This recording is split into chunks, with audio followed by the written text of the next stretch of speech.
স্বাগত খেলাযোগে আপনাদের সাথে আছি আমি ফাইম রহমান। ওপেনিং এ দুইটা বাঘ আছে, একসাথে হিংস্রতা দেখালে দৌড়ে পালাবে প্রতিপক্ষ দলের খেলোয়াড়রা। তামিম আর ইমনে মুগ্ধ, ওদের নিয়ে বড় স্বপ্ন খালেদ মাহমুদ সুজনের। বলছেন লিটনের এই দলটা স্বপ্নবাজ এবং ক্ষুধার্ত। চারদিকে যখন পাওয়ার হিটিং কোচ জুলিয়ান উডের প্রশংসা, ঠিক তখনই দুশ্চিন্তার বিষয়টা তুলে ধরলেন সাবেক এই অধিনায়ক। সাইফুল রূপকের রিপোর্ট।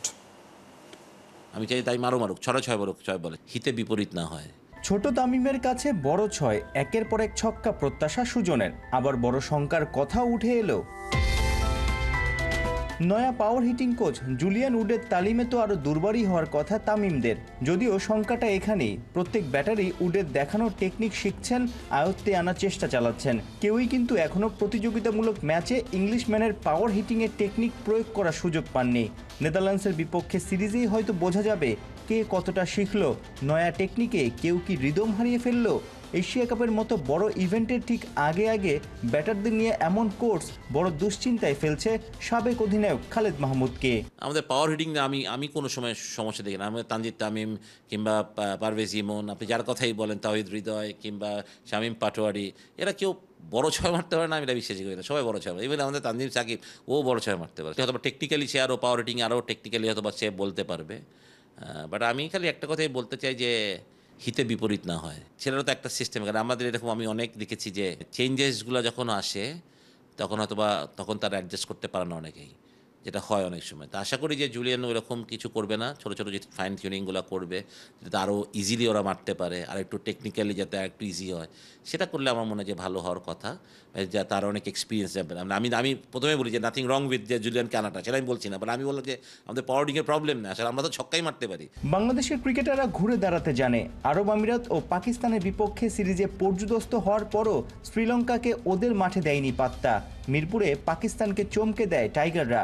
হ্যাট্রিক সিরিজ জেতার হাতছানি লিটনদের। আগের টি-20 দল যারা এশিয়া কাপ বিশ্বকাপ খেলছে, এই দলটার মধ্যে আসলে আলাদা কি দেখেন যে এই বাঞ্চ অফ ক্রিকেটার আছে 20 জন যদি ধরি? এদের চোখে অনেক স্বপ্ন আছে, আমি যেটা মনে করি। এরা অনেক ভালো কিছু করতে চায়, they want to prove a lot of things. এবং সবচেয়ে বড় কথা যে টপ অর্ডারে যে এই দুটো ছেলে ব্যাটিং করছে, আমি মনে করি যে ইমন এবং তামিম একদম অল আউট ক্রিকেট খেলা, সত্যি কথা বলতে ভয় ডরহীন ক্রিকেট খেলা, যেটা আমরা চাই, যেটাই হওয়া উচিত। আমার কথাটা যে আপনি ওই রকম ক্রিকেট চান না যেরকমভাবে স্টার্ট করে দেয়, হয়তোবা আজকে তামিম ফেল করে ইমন আগায় যাচ্ছে, ইমন ফেল করে তামিম আগাচ্ছে, যেটা হোক, বাট একদিন দুজন যখন একসাথে আগাবে সেদিনকে কিন্তু যে কোনো বোলিং এগেন্সটা প্রবলেম হবে, আমি বললাম, সেটা সত্যি কথাই।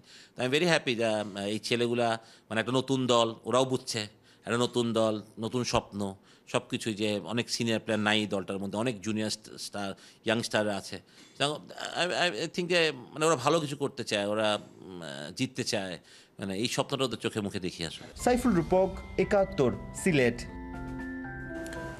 ফতুল্লাহ স্টেডিয়ামের বেহাল দশা দেখে কান্না পেয়েছে বিসিবি প্রেসিডেন্ট আমিনুল ইসলামের। তবে আশার কথাও শুনিয়েছেন, জানিয়েছেন আগামী বছরই ফতুল্লায় আন্তর্জাতিক ক্রিকেট ফিরবে। নারায়ণগঞ্জের ক্রিকেটের হালচাল পরিদর্শনে গিয়ে বিসিবি বস হতাশ। ওখানকার ক্রিকেটের উন্নয়নে 4টা প্রতিশ্রুতি দিয়েছেন আমিনুল ইসলাম। নাইয়ান বিন জসিমের রিপোর্ট।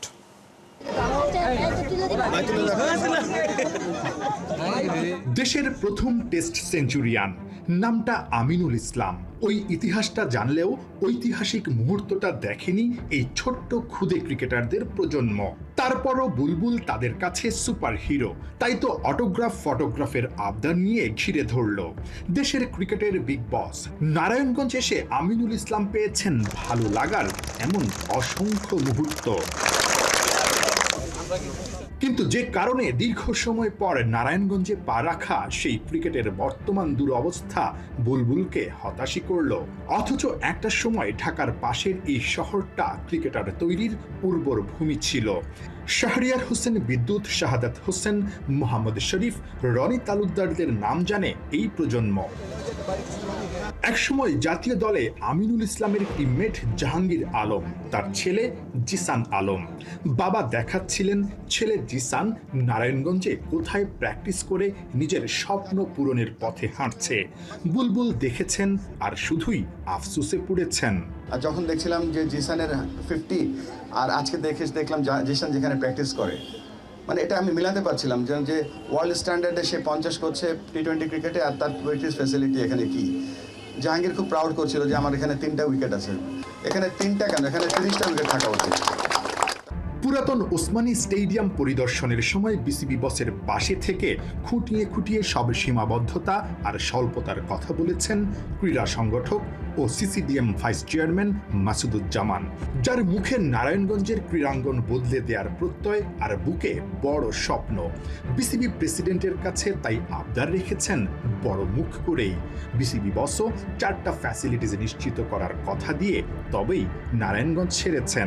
নারায়ণগঞ্জের ক্রীড়া জগৎকে আপনারা একটু সহযোগিতা করেন, আপনাদের একটু সহযোগিতা, আমরা আপনাদেরকে নিয়ে যাব সেই 80-র দশকে, সেই 90-র দশকে, যেই সময় আমাদের এই ক্রীড়াঙ্গনকে 64টা জেলা ভয় পাইতো। এই 63টা জেলা ভয় পাইতো শুধু একটা জেলাকে, সেই জেলার নাম কি? নারায়ণগঞ্জ। তো এই 4টা প্রতিশ্রুতি যেটা হলো, একটা হচ্ছে ফ্যাসিলিটি, একটা হচ্ছে গ্রাউন্ড, একটা হচ্ছে কোচ ডেভেলপমেন্ট, আর একটা হচ্ছে যে হাই পারফরমেন্স সেন্টার। এই 4টা কাজ আমরা সাথে নিয়ে প্রায়োরিটি বেসিসে ইনশাআল্লাহ আমরা কাজ শুরু করব। জেলা ক্রীড়া সংস্থার মাঠে আসার আগে বুলবুল গিয়েছিলেন ফতুল্লা স্টেডিয়ামে। ইন্টারন্যাশনাল ভেন্যুর করুণ অবস্থা দেখে বুলবুলের চোখে পানি জমেছে। আমরা ফতুল্লা মাঠটা দেখে আসলাম, আমার কান্না পাচ্ছিল যে এই মাঠে আমাদের শাহরিয়ার নাফিস অস্ট্রেলিয়ার সাথে সেঞ্চুরি করেছিল, আন্ডার-19 ওয়ার্ল্ড কাপের সেমিফাইনাল হয়েছিল, এশিয়া কাপের খেলা হয়েছিল। সেই মাঠটার অবস্থা অত্যন্ত করুণ।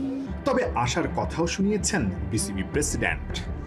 আশা করছি যে এখানে হয়তো 26-এর মাঝামাঝি হয়তো আমরা এই মাঠটা রেডি পেতে পারি অ্যাটলিস্ট ইন্টারন্যাশনাল ক্রিকেটের জন্য। কেননা ঢাকাতে আপনারা জানেন যে আমরা বাংলাদেশে হোস্ট করছি 2027-এ আন্ডার-19 মেয়েদের ওয়ার্ল্ড কাপ।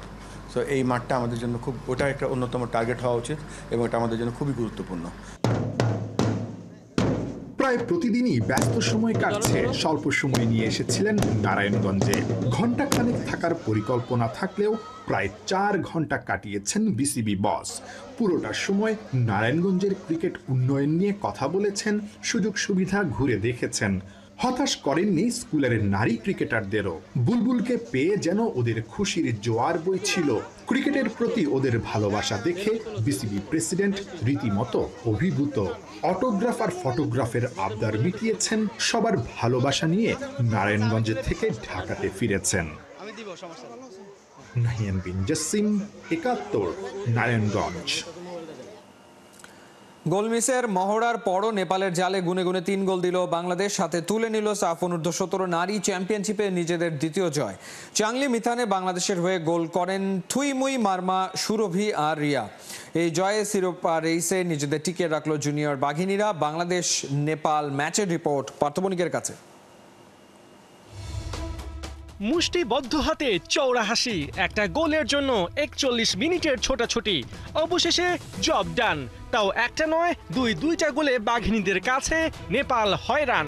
চাংলি মিথানে বাংলাদেশকে টেনে ধরার চেষ্টা, ডিফেন্সে প্রতিরোধের দেয়াল গড়া। নেপালের কোনো ট্যাকটিক্সই এদিন কাজে দেয়নি, উল্টো হিমালয় কন্যাদের ভূমিষ্যাৎ করে বাংলার বাঘিনীরা মাঠ ছেড়েছে জয় নিয়ে।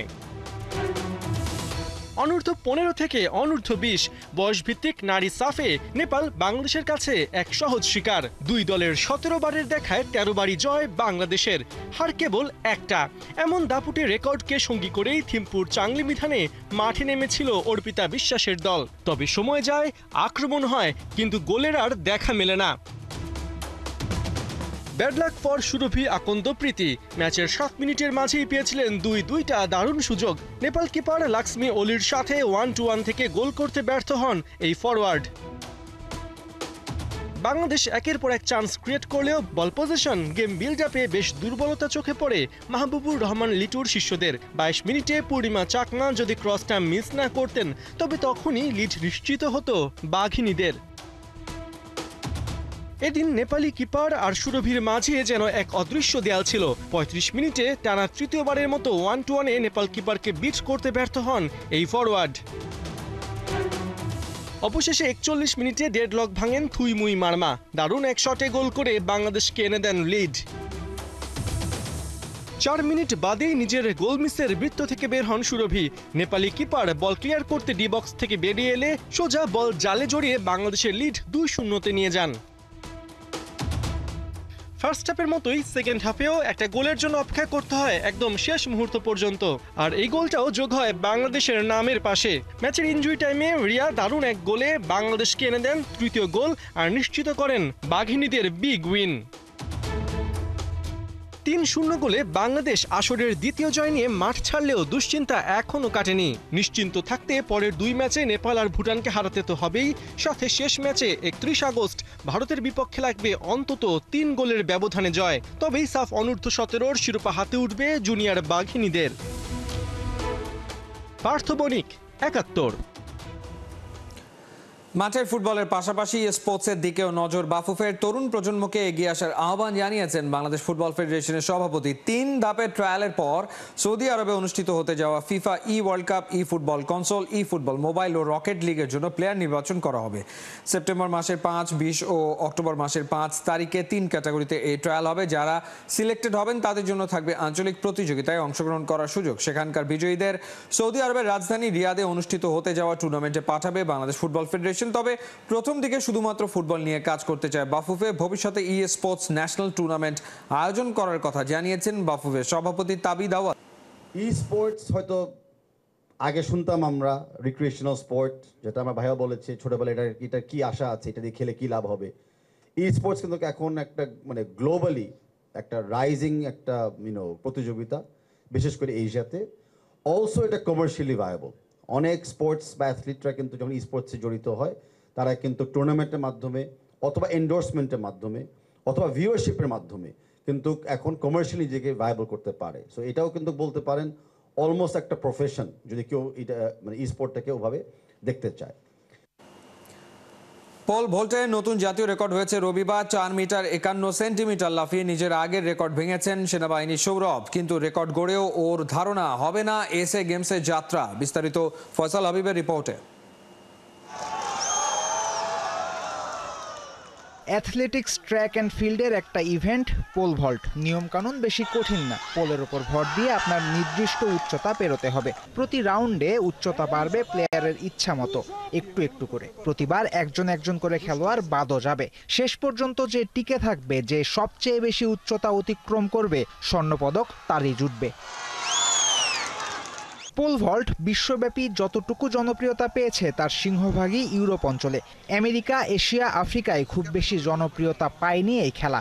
অবশ্য এর পেছনে কারণও আছে বেশ কিছু। এই খেলায় ব্যবহৃত পোল থেকে শুরু করে ফোম সবই প্রচণ্ড ব্যয়বহুল। একটা মোটামুটি মানের পোলের দাম বাংলাদেশি টাকায় 1.5 লক্ষ, আর ফোমের দাম 15 লাখেরও বেশি। যদিও এই অঞ্চলে খুব বেশি জনপ্রিয় নয় পোল ভল্ট, কিন্তু বাংলাদেশ যেন আরও পিছিয়ে। দেশে থাকা মাত্র 6 জন প্রফেশনাল পোল ভল্ট খেলোয়াড়ের মাঝে 4 জন অংশ নিয়েছিলেন 17তম সামার অ্যাথলেটিক্সে। 2 জন ছিলেন বাংলাদেশ নৌবাহিনীর আর 2 জন সেনাবাহিনীর। 2 বাহিনীর অ্যাথলেটদের মাঠের লড়াই উত্তাপ ছড়িয়েছিল গ্যালারিতেও। শখানেক সমর্থক উৎসাহ জুগিয়েছে 2 পক্ষকেই। 4 জনের লড়াইয়ে 3 জনেরই পাওয়ার কথা মেডেল। হার জিতের দৌড়ে নৌবাহিনীর 2 জন ছিটকে গেছেন আগে। সোনা আর রূপা যে সেনাবাহিনীর ঘরেই যাচ্ছে তখন সেটা নিশ্চিত। তবুও সারতে হয়েছে আনুষ্ঠানিকতা, যার শেষটায় স্বর্ণ গেছে সেনাবাহিনীর সৌরভের কাছে। স্বর্ণ জিততে সে লাফিয়েছে 4 মিটার 50 সেন্টিমিটার। কথাই বলে কষ্টের ফল মিষ্টি হয়। সৌরভের কাছে সেই ফল শুধু স্বর্ণ নয়, আরো বড় কিছু। তাই গোল্ড জেতার পরেও ও রেকর্ড ভাঙার মিশনে যায়। 4 মিটার 51 সেন্টিমিটার লাফিয়ে সৌরভ নিজের আগের রেকর্ড ভেঙে গড়ে নতুন জাতীয় রেকর্ড। আর উদযাপনটাও সে তখনই করেছে মন খুলে। এমন অর্জনের পরও একটা অজানা আশঙ্কা ওর মনে থেকেই যাচ্ছে। দেশে রেকর্ড করার পরেও অ্যাথলেটিক্স ফেডারেশন তাকে এসএ গেমসে বাংলাদেশের হয়ে খেলতে পাঠাবে কিনা তা এখনো নিশ্চিত নয়। কিন্তু সৌরভ নিশ্চিত সুযোগ পেলে দেশকে দিতে পারবেন অনেক কিছু। আর এই আত্মবিশ্বাসের জেরে ফেডারেশনকেও ছুড়ে দিয়েছেন চ্যালেঞ্জ। একেবারে ন্যাশনাল রেকর্ড করলেন, কেমন লাগছে? আলহামদুলিল্লাহ, আমার কাছে অনেক ভালো লাগতেছে। আমি এটার আশায় ছিলাম। আমি নিজে আত্মবিশ্বাস ছিলাম, কনফিডেন্স ছিলাম। প্র্যাকটিস অনেক ভালো করছি, যে কারণে আমার রেকর্ড হয়েছে। আমার যতটুকু বিশ্বাস রাখবে না, কারণ এটা ওনারা বলে নাকি আরও হাইট করতে হবে। আমার 50-এ নাকি হবে না, এশিয়া গেমসে পদক থাকবে না। মানে অনেক চেষ্টা করতেছি একটা পুল আনার জন্য। যদি আমি পুল পাই, আমি আল্লাহর রহমতে, আল্লাহ যদি সহায় হন, তা আমি 80+ জাম্প করতে পারবো প্রথমেই। মানে আমি পুল পাওয়ার সাথে সাথে মানে কয়েকদিনের ভিতরে আমি 80+ জাম্প করতে পারবো। আপনাকে ভালো পোল দিলে আপনি এসএ গেমসে কম্পিট করবেন, এটা কিন্তু আমরা অবশ্যই ফেডারেশনের কাছে পৌঁছে দেওয়ার চেষ্টা করবো। আপনি কি চ্যালেঞ্জটা?